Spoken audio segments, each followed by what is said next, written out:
আসসালামু আলাইকুম, আমি doctor Shamim Mohammad Fuad, physical medicine বিশেষজ্ঞ। আজকে আমাদের আলোচনার বিষয় হাড় ক্ষয় কতখানি ভয়ানক। অনেক সময় রোগীরা আমাদের কাছে আসেন এবং বলে থাকেন যে আমার তো হাড় ক্ষয় হয়ে গেছে। এই কথা চিন্তা করে রোগীদের স্বাভাবিক কাজকর্ম অনেকখানি ব্যাহত হয়।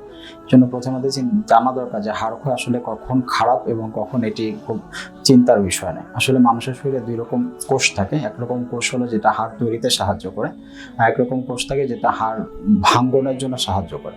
প্রাথমিক বয়সে যেমন যেটা তরুণ বয়স বা যুবক বয়সে হাড় ভাঙ্গার যে কোষগুলো এগুলো কম কাজ করে এবং হাড় তৈরি বা গঠনের কোষগুলো বেশি কাজ করে। কিন্তু যখন বয়স হতে থাকে এর উল্টা অবস্থা তৈরি হয়, ফলে যেগুলো হাড় তৈরি করে সেগুলো কম কাজ করতে থাকে এবং হাড় ক্ষয়ের কোষগুলো বেশি কাজ হয়।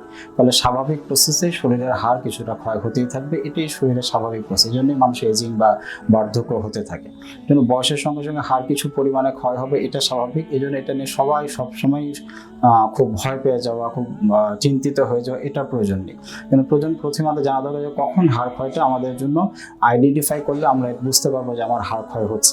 আমরা আইডিয়াছি অনেক সময় পেশেন্টের লক্ষণ দেখে, যেমন পেশেন্টের হচ্ছে যে কিছু কোমরে ব্যথা বা যে কোনো জয়েন্ট পেইন শুরু হচ্ছে, একটু বয়স হচ্ছে, তার সঙ্গে সঙ্গে আমরা তার বিএমডি বা বোন মিনারেল ডেন্সিটি একটা টেস্ট করে দেখে যে তার সেখানে বিএমডিতে বোন স্কেনের মধ্যে তার যে অ্যামাউন্ট থাকার কথা সেটা আস্তে আস্তে কমে যাচ্ছে। তখন আমরা ধরে নিই যে তার একটা হাড় ক্ষয়ের দিকে যাচ্ছে। কিন্তু এই মুহূর্তে যদি সে কিছু প্রতিরোধমূলক নিয়ম মেনে চলে, বিশেষ করে তার খাবার দাবার, তার কিছু এক্সারসাইজ, তার ডেইলি লাইফস্টাইল, তাহলে দেখা যায় যে হাড় ক্ষয়গুলো অনেকখানি কম থাকে। দ্বিতীয় হলো, যখন আসলেই হাড় ক্ষয় রোগীদের হয়ে যায় তখন শুধুমাত্র যে হাড় ক্ষয়ের কারণে রোগীদের ব্যথা হয় তা নয়, বরং মাংসপেশি, ওখানকার হাড়ের সঙ্গে সঙ্গে কিছু মাংসপেশি থাকে, লিগামেন্ট, টেন্ডন, অনেক স্ট্রাকচার থাকে। এই জন্য প্রথমেই জরুরি হলো যে হাড়, ওই ব্যথার উপাদানটা, উৎসটা কি, আসলে কি হাড় ক্ষয়ের জন্য ব্যথা হচ্ছে নাকি ওখানকার মাংসপেশির ব্যথা, ওখানকার লিগামেন্ট বা টেন্ডন বা এই সমস্ত ডিস্ক থাকে, এই সমস্ত স্ট্রাকচার জনিত কোনো ব্যথা। এই জন্য ফার্স্ট থিং ইজ এসেনশিয়াল যে আপনার আগে আইডেন্টিফাই করতে হবে যে ব্যথাটা কেন হচ্ছে, আসলে কি হাড় ক্ষয় ব্যথা নাকি এটা সারাউন্ডিং যে সমস্ত স্ট্রাকচার সেখান থেকে কোনো পেইন হচ্ছে। দ্বিতীয় হলো, যখন ওই সময় যখন ব্যথা থাকে তখন আমরা সাধারণভাবে কিছু ওষুধ দিয়ে থাকি, কিছু তাকে এক্সারসাইজ সাজেস্ট করে থাকি, কখনো কখনো ব্যথা বেশি হলে আমরা কিছু ফিজিওথেরাপি সাজেস্ট করি। দেখা যায় আস্তে আস্তে ব্যথা কমে এসেছে। পরবর্তীতে তাকে রেগুলার অ্যাক্টিভিটিগুলো মেনটেন করার মাধ্যমে, ব্যায়ামগুলো করার মাধ্যমে এগুলোকে কন্ট্রোলে রাখতে হয়।